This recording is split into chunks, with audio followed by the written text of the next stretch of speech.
Hi everyone, this is Neha. Welcome back to the channel. Hope you all are doing great. तो देखो याद करो जब हम लोगों के हाफ ईयरली एग्जाम चल रहे थे तब मैंने आपकी एक सीरीज स्टार्ट करी थी जिसमें हम लोग इंडियन इको के मोस्ट इंपॉर्टेंट एमसीक्यूज कवर कर रहे थे। सारे एमसीक्यूज मैंने एनसीईआरटी से बनाए थे प्लस पीवाईक्यूज भी कवर करे थे। तो देखो इस सीरीज के अंदर हम लोगों ने चैप्टर नंबर 1 to 6 मतलब रूरल डेवलपमेंट तक के हर चैप्टर के 20 to 30 मोस्ट इंपॉर्टेंट एमसीक्यूज हम लोगों ने अच्छे से कवर कर लिए। अब लास्ट के 3 चैप्टर्स और रहते हैं हमारे पास में। चैप्टर नंबर 7 एम्प्लॉयमेंट, इसके बाद में है चैप्टर हमारा एनवायरनमेंट और last chapter development experiences of India and it's neighbours. In 3 chapters के एमसीक्यूज अब हम कवर करेंगे। देन हम लोग स्टार्ट करेंगे हमारी मैक्रो के इंपॉर्टेंट एमसीक्यूज। तो देखो ये जितने भी एमसीक्यूज हैं ये सारे एमसीक्यूज पहली बात मैंने कहां से बनाए हैं, हमारी एनसीईआरटी से बनाए हैं। तो साथ साथ में एनसीईआरटी कवर होगी, एनसीईआरटी का प्रॉपर रिवीजन हो जाएगा।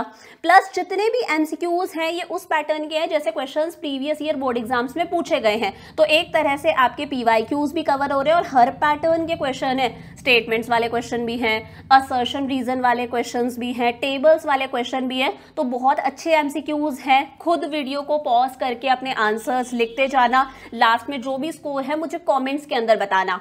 आज की क्लास में देखो क्या करेंगे हम लोग, चैप्टर नंबर 7 एम्प्लॉयमेंट के 20 मोस्ट इंपॉर्टेंट एमसीक्यू। शुरू करें फटाफट से। देखो क्वेश्चन नंबर 1 क्या कहता है। क्वेश्चन नंबर 1 हमारे पास में स्टेटमेंट्स वाला क्वेश्चन है। अब देखो स्टेटमेंट वाले क्वेश्चन कैसे करते हैं, कुछ नहीं है, आपको दोनों स्टेटमेंट्स को पढ़ना है। करेक्ट है तो टिक लगाना है, गलत है तो क्रॉस करना है, फिर ऑल्टरनेटिव्स चूज करने हैं। नंबर 1 स्टेटमेंट क्या कहता है, those activities which contribute to the gross national product are called economic activities. क्या कहता है, वो सारी एक्टिविटीज जिनकी वजह से कंट्री के ग्रॉस नेशनल प्रोडक्ट जीएनपी यानी कि हमारे नेशनल इनकम में कुछ ना कुछ कंट्रीब्यूशन होता है, इस तरह की एक्टिविटीज को हम इकोनॉमिक एक्टिविटीज बोलते हैं। सही बात है, वो सारी एक्टिविटीज जिनकी वजह से हम पैसा कमाते हैं, हमारे जीएनपी में कंट्रीब्यूशन होता है, उन एक्टिविटीज को हम क्या बोल देते हैं, इकोनॉमिक एक्टिविटीज। सही हो गया।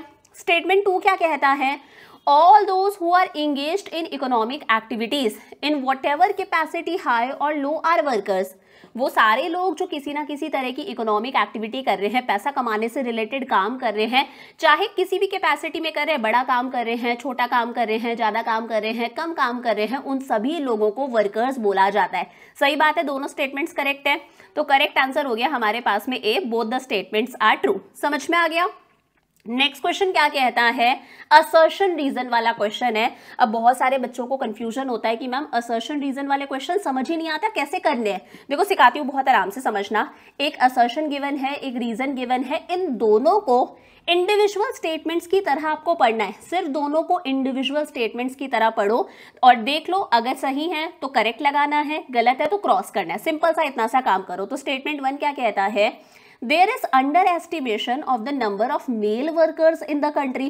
देखो जब हम एम्प्लॉयमेंट की बात करते हैं तो मुझे बताओ मेल वर्कर्स का अंडर एस्टिमेशन है क्या, हमारे देश में क्या मेल वर्कर्स कम है? नहीं, ये तो उल्टी बात हो गई।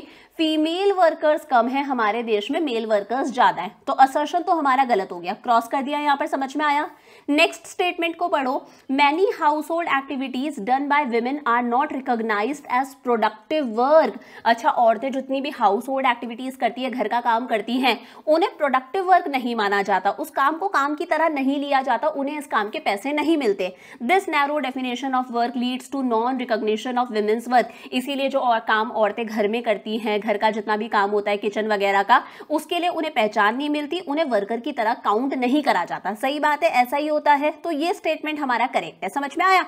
असर्शन रॉन्ग है, रीजन हमारे पास में करेक्ट है। तो यहां पर आंसर हो जाएगा assertion is false but reason is true. D वाला हमारा करेक्ट है। समझ में आ गई बात। मान लो दोनों स्टेटमेंट्स करेक्ट होते, असर्शन भी करेक्ट होता, रीजन भी हमारे पास में करेक्ट होता, तब हम ये देखते कि क्या ये जो रीजन है वो असर्शन का एक्सप्लेनेशन है क्या, जो रीजन है वो असर्शन का एक्सप्लेनेशन है क्या। तो हमारा करेक्ट आंसर होता कि both assertion and reason are true, दोनों ट्रू हैं, और जो रीजन है वो असर्शन का करेक्ट एक्सप्लेनेशन है। मान लो दोनों करेक्ट होते लेकिन दोनों अलग अलग बातें होती, जो रीजन है वो असर्शन का एक्सप्लेनेशन नहीं होता, तो हमारा आंसर होता both assertion and reason are true but reason is not the correct explanation of assertion. समझ में आया। तो इंडिविजुअल स्टेटमेंट्स की तरह पढ़ना है, बाद में चेक करना है। करेक्ट है।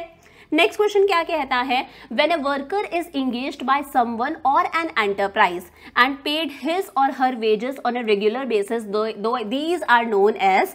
देखो जब कोई वर्कर है वो किसी के यहाँ पर काम कर रहा है और उसे रेगुलर बेसिस पर उसकी पे मिल जाती है, रेगुलर बेसिस पर पे मिल रही है, मंथली बेसिस पर उसे इसकी पे मिल रही है, इस तरह के वर्कर्स को हम क्या बोलते हैं, कैजुअली वेज लेबरर्स। नहीं, इन्हें तो डेली के हिसाब से मिलता है, रेगुलरली नहीं मिलता। सेल्फ एम्प्लॉयड वर्कर्स भी नहीं है, सेल्फ एम्प्लॉयड वर्कर्स वो है जो खुद का काम करते हैं, इन्हें हम बोलते हैं रेगुलर सैलरीड एम्प्लॉयज। क्या कहते हैं, रेगुलर सैलरीड एम्प्लॉयज। करेक्ट है। नेक्स्ट क्वेश्चन क्या कहता है, identify the correct sequence of alternatives given in column 2 by matching them with the respective items in column 1। Match करना, उसके बाद में हम आगे का काम करेंगे। देखो सीमेंट शॉप का जो ओनर है, अब वो ओनर है मतलब उसने खुद ही खुद को काम दे रखा है, समझ में आया। तो इसका हो गया हमारे पास में ये सेल्फ एम्प्लॉयड वर्कर है। करेक्ट है, सीमेंट शॉप का जो ओनर है उसने खुद को काम दे रखा है, तो ये सेल्फ एम्प्लॉयड वर्कर है, समझ में आया। उसके बाद में कंस्ट्रक्शन वर्कर्स, हमें पता है जो कंस्ट्रक्शन वर्कर्स होते हैं वो कैजुअल वेज लेबरर्स होते हैं, उन्हें डेली के हिसाब से पे करा जाता है। तो ए का हमारा सेकंड होगा, तो सबसे पहले देख लो ए का सेकंड किसके अंदर आ रहा है, सी और डी तो हमारा कट हो गया, ए का सेकंड ए और बी में आ रहा है। फिर बी के साथ में फोर्थ आना चाहिए, तो बी के साथ में फोर्थ, ए और बी दोनों में आ रहा है। चलो सी देखते हैं, number of workers actually working और विलिंग टू वर्क। वो लोग जो एक्चुअली काम कर रहे हैं या फिर काम करना चाहते हैं, इन लोगों को हम लोग क्या बोलते हैं, याद करो, कंफ्यूज मत होना। वो लोग जो एक्चुअली काम कर रहे हैं प्लस वो लोग भी जो काम करना चाहते हैं बट उन लोगों को काम नहीं मिल रहा, इसे हम लोग बोल देते हैं लेबर फोर्स। क्या कहते हैं, labour force. Measured in terms of man hours, जब हम मैन आवर्स की बात करते हैं कि एम्प्लॉई इस पेपर कितने घंटे काम करना चाहता है, इसे हम लेबर सप्लाई बोलते हैं। तो हमारे सी का हो गया फर्स्ट वाला, सी का फर्स्ट वाला हो गया और डी का हो गया हमारा लास्ट वाला, समझ में आया। तो B is the correct answer. हाँ, ए का सेकंड हो गया हमारे पास में, बी का हमारे पास में फोर्थ हो गया, सी का हमारे पास में फर्स्ट हो गया और डी का हमारे पास में थर्ड हो गया, दैट इज लेबर सप्लाई। समझ में आया, करेक्ट है यहाँ तक।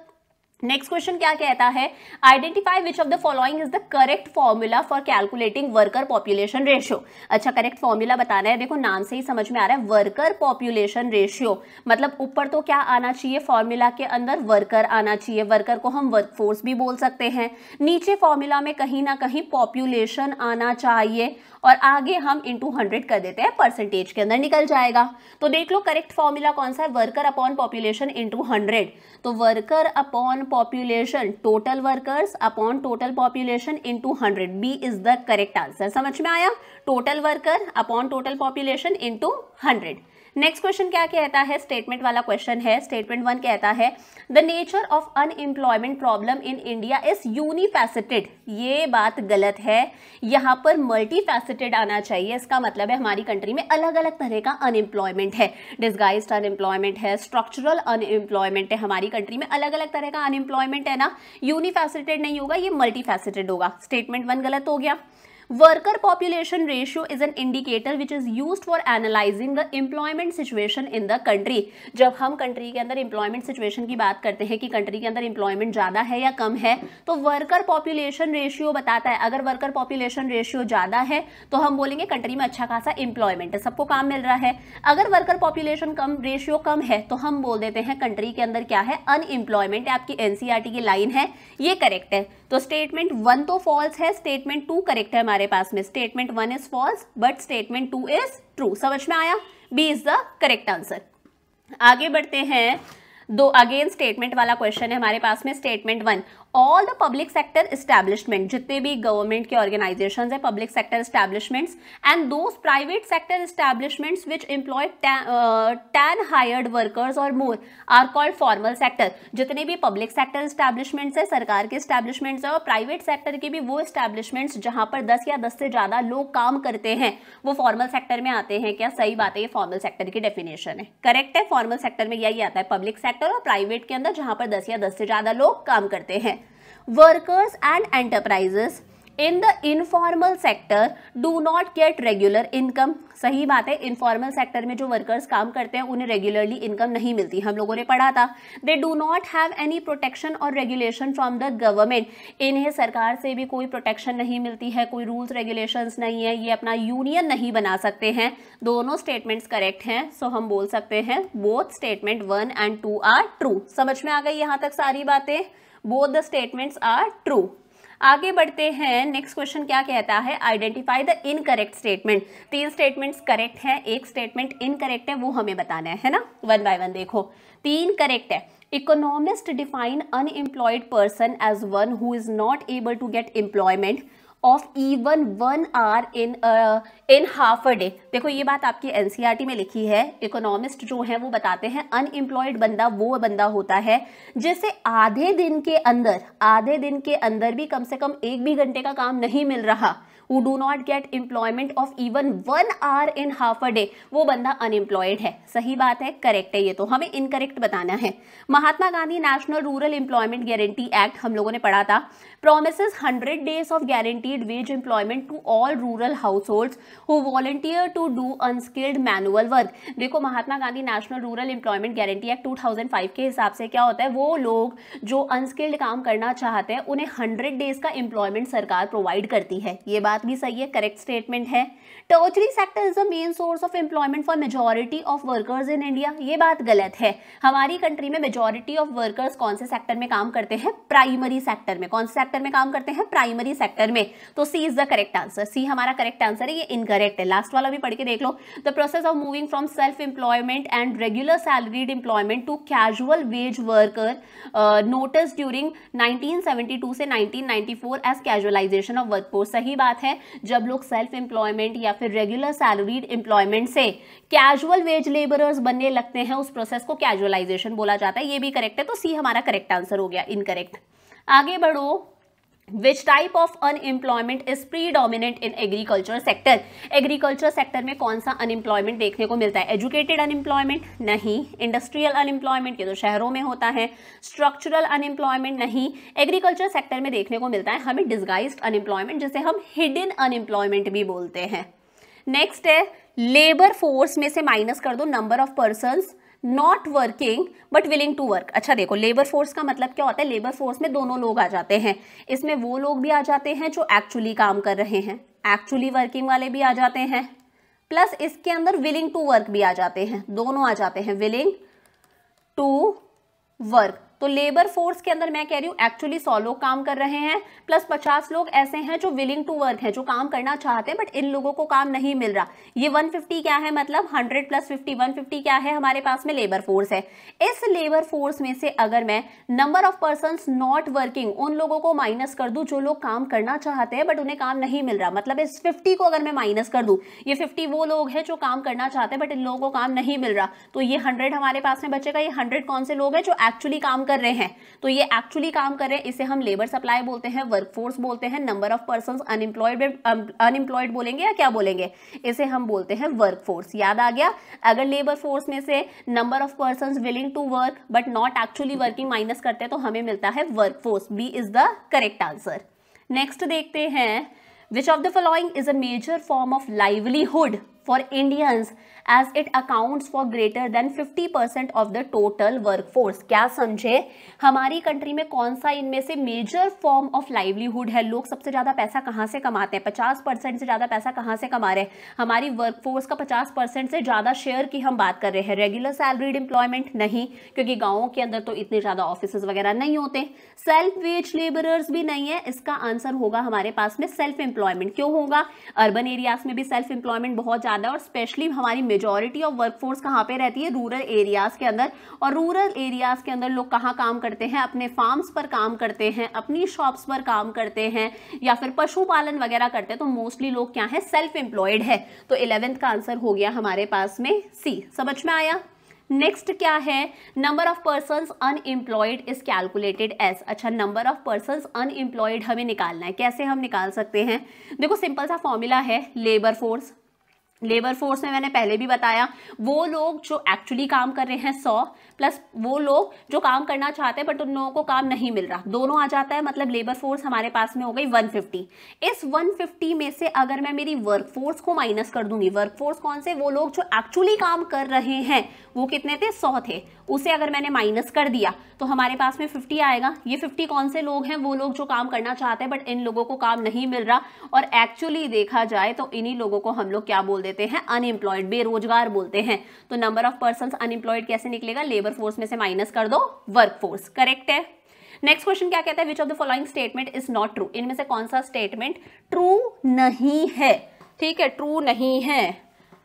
तो देखते हैं, workers include all those who help the main workers in their contribution to gross national product। देखो वर्कर्स के अंदर वो लोग भी आ जाते हैं जो मेन वर्कर्स को हेल्प कर रहे हैं। क्या लिखा है, workers include all those who help the main workers in their contribution to gross national product. Main workers जो हैं वो जीएनपी के अंदर कंट्रीब्यूट कर रहे हैं, हमारी कंट्री के नेशनल इनकम में कंट्रीब्यूट कर रहे हैं, और इन मेन वर्कर्स को जो वर्कर्स हेल्प करते हैं, असिस्ट करते हैं, वो भी वर्कर्स में काउंट होते हैं। सही बात है, करेक्ट बात है, तो आगे लगा दो टिक। Those who are self employed are not workers, ये तो गलत बात है यार। जो लोग सेल्फ एम्प्लॉयड हैं, जो लोग सेल्फ एम्प्लॉयड हैं वो वर्कर्स की कैटेगरी में नहीं आते क्या, ये गलत बात है, यही सही आंसर होना चाहिए। वर्कर्स में temporarily abstain from work due to illness, कई बार वर्कर्स के साथ में अगर कोई बीमारी वगैरह होती है तो वो काम पर से एब्सेंट हो सकते हैं। सही बात है, हो सकते हैं, तभी भी हम उन्हें वर्कर्स ही बोलते हैं, ये करेक्ट बात है, आपकी एनसीईआरटी में लिखी है। और worker contributes to GDP, worker हमेशा जीडीपी में कॉन्ट्रीब्यूट करता है, चाहे कम करेगा चाहे ज्यादा करे, ये भी सही है। तो करेक्ट आंसर हो गया हमारे पास में B, B is the correct answer. समझ में आया। नेक्स्ट क्वेश्चन असर्शन रीजन वाला क्वेश्चन है, इंडिविजुअल स्टेटमेंट्स की तरह हमें पढ़ना है। असर्शन कहता है newly emerging jobs are found mostly in the service sector, ये बात आपकी एनसीईआरटी में गिवन है, करेक्ट बात है। देखो आजकल ज्यादा से ज्यादा जॉब्स हमें कौन से सेक्टर में मिल रही हैं, सर्विस सेक्टर में मिल रही है, टर्चरी सेक्टर में मिल रही है, स्पेशली अर्बन एरियाज के अंदर ऐसा ही हो रहा है। Government is the major formal sector employer in the country. अगर हम फॉर्मल सेक्टर की बात करें तो हमने पीछे भी देखा था, फॉर्मल सेक्टर में सारे के सारे पब्लिक सेक्टर वाले एंटरप्राइजेस आ जाते हैं, और प्राइवेट वाले भी कौन से आते हैं जहां पर 10 या 10 से ज्यादा लोग काम करते हैं, 10 से या 10 से ज्यादा वर्कर्स है, वो हमारे फॉर्मल सेक्टर में आते हैं। सरकार सबसे ज्यादा फॉर्मल सेक्टर के अंदर एम्प्लॉयमेंट देती है, सरकार फॉर्मल सेक्टर के अंदर सबसे बिगेस्ट एम्प्लॉयर है, ये बात भी करेक्ट है, दोनों स्टेटमेंट्स करेक्ट है, मतलब आंसर ए और बी में से होना चाहिए। अब ये देखो, ये जो रीजन है क्या वो असर्शन का एक्सप्लेनेशन है क्या, देखो रीजन यहाँ पर असर्शन का एक्सप्लेनेशन नहीं है, दोनों बातें करेक्ट है, बट दोनों इंडिविजुअल स्टेटमेंट्स है, अलग अलग स्टेटमेंट्स है, कोई भी किसी का एक्सप्लेनेशन नहीं है, रीजन असर्शन का एक्सप्लेनेशन नहीं है, तो हमारा आंसर बी होगा। Both assertion and reason are true, दोनों हमारे पास में ट्रू हैं, but reason is not the correct explanation of assertion, B is the correct answer. Next है, अगेन हमें मैच करना है, चलो मैच करके देख लेते हैं। हायर्ड वर्कर की बात करें, हायर्ड वर्कर वो होता है जो किसी दूसरे के यहाँ पर काम करता है। एंटरप्राइजेस हायरिंग 10 और मोर वर्कर्स नहीं है, leads to chronic unemployment. Teacher working in a school, अगर एक टीचर एक स्कूल में काम कर रही है तो स्कूल ने उसे हायर कर रखा है, ये हायर्ड वर्कर है। समझ में आया, तो ए के साथ में थर्ड आना चाहिए, ए के साथ में थर्ड आना चाहिए, मतलब बी वाला और सी वाला तो कैंसिल हो गया है ना, ए के साथ में थर्ड आना चाहिए, ए या डी है। पार्टिसिपेशन रेट का फॉर्मूला क्या होता है, अगर आपको याद हो तो पार्टिसिपेशन रेट का फॉर्मूला होता है टोटल वर्कर्स ऊपर आता है, टोटल पॉपुलेशन नीचे आती है, इनटू 100, तो हमें पता चल जाता है हमारी पॉपुलेशन में से कितने लोग काम कर रहे हैं, प्रोडक्शन प्रोसेस में कंट्रीब्यूट कर रहे हैं। तो बी के साथ में फोर्थ आना चाहिए, बी के साथ में फोर्थ आना चाहिए, मतलब डी भी कैंसिल हो गया, ए के साथ में थर्ड हो गया, बी के साथ में फोर्थ हो गया। फॉर्मल एंटरप्राइजेस वो जहां पर 10 या 10 से ज्यादा लोग काम करते हैं, तो सी के साथ में फर्स्ट आ गया। जॉबलेस ग्रोथ, मतलब कंट्री के अंदर ग्रोथ हो रही है, हमारा जीडीपी इंक्रीज हो रहा है, लेकिन लोगों को एम्प्लॉयमेंट नहीं मिल रहा, तो इसकी वजह से कंट्री में क्या आता है, क्रॉनिक अनएम्प्लॉयमेंट, बेरोजगारी आती है, तो हमारा A is the correct answer. समझ में आया। नेक्स्ट क्वेश्चन क्या कहता है, असर्शन रीजन है, अगेन असर्शन पढ़ के देखते हैं। Less women are found in regular salaried employment, जब हम रेगुलर सैलरीड एम्प्लॉयमेंट की बात करते हैं, जब हम ऑफिसेज में काम की बात करते हैं, तो इस सेक्टर के अंदर औरतों की कमी है। सही बात है, रेगुलर सैलरीड एम्प्लॉयमेंट में लेडीज कम है, क्योंकि लेडीज ऑफिसेज वगैरह में थोड़ा कम काम करती है। अब देखो रीजन क्या है, female education in India still a far cry, ये तो बात सही लिखी है।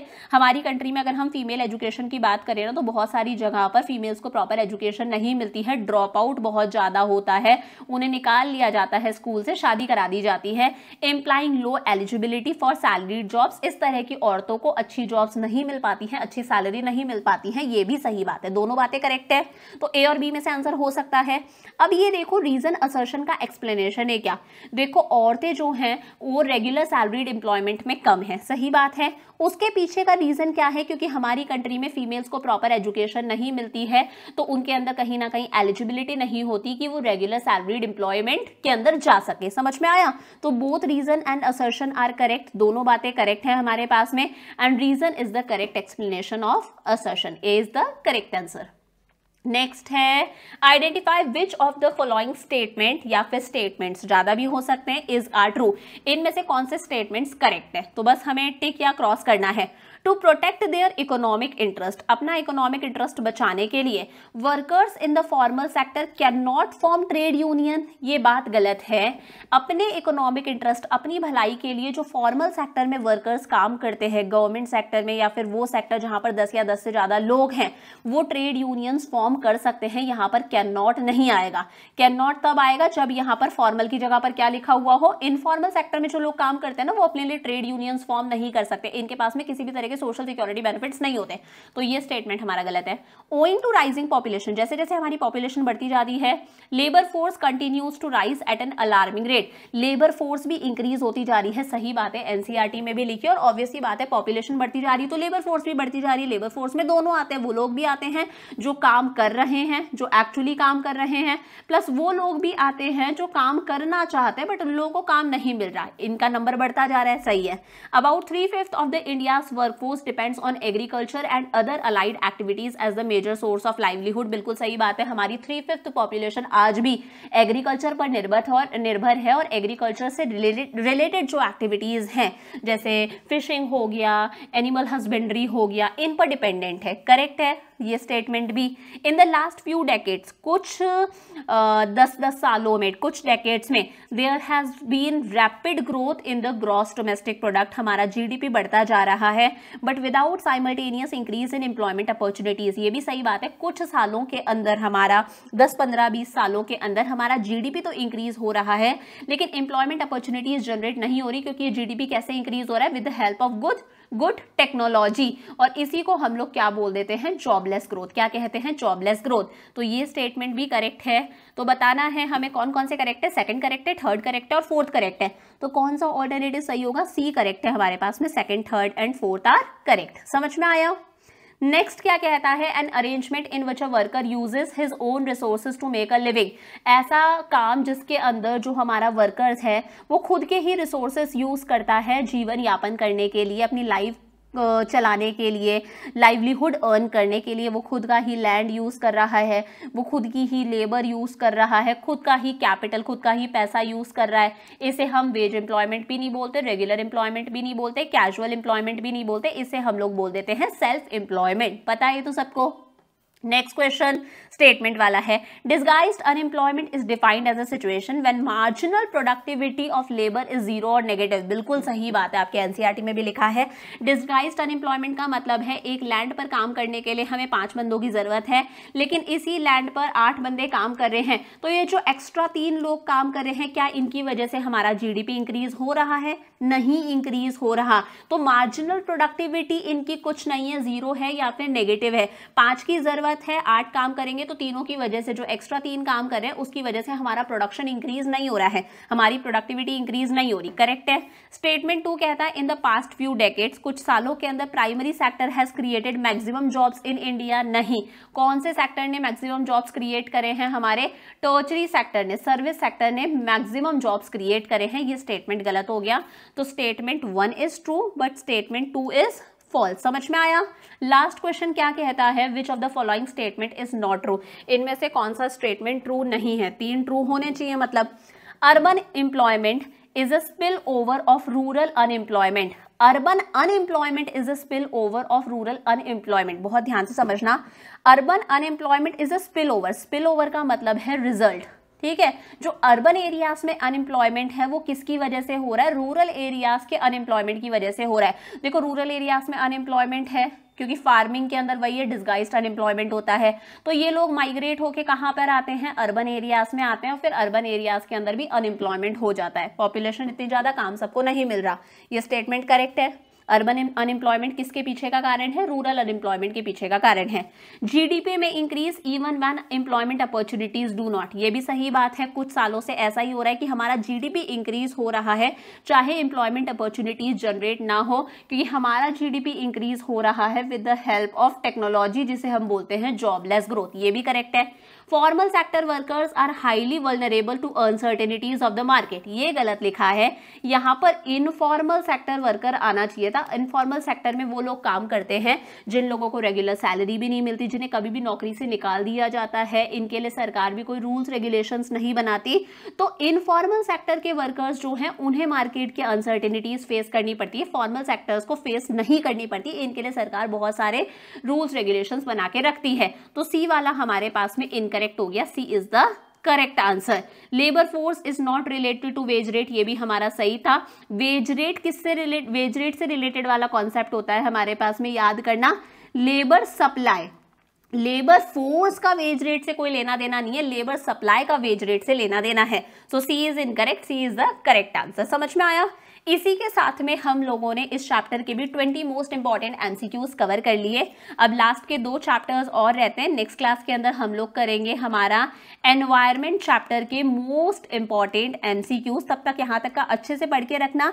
प्लस अगर आपको ये सीरीज फॉलो करनी है तो इस सीरीज के लिए मैंने सेपरेट प्लेलिस्ट बना दिया, आपको डिस्क्रिप्शन के अंदर कॉमेंट्स के अंदर प्लेलिस्ट का लिंक मिल जाएगा। आप वहां से हर चैप्टर के मोस्ट इंपॉर्टेंट एमसीक्यूज प्रैक्टिस कर सकते हो। प्लस इसी के बाद में हम लोग मैक्रो के भी मोस्ट इंपॉर्टेंट एमसीक्यू स्टार्ट करेंगे। तो अगर चैनल को सब्सक्राइब नहीं करा तो सब्सक्राइब कर लेना, अपने फ्रेंड्स के साथ में भी शेयर करना। I will see you in the next class. Bye for now.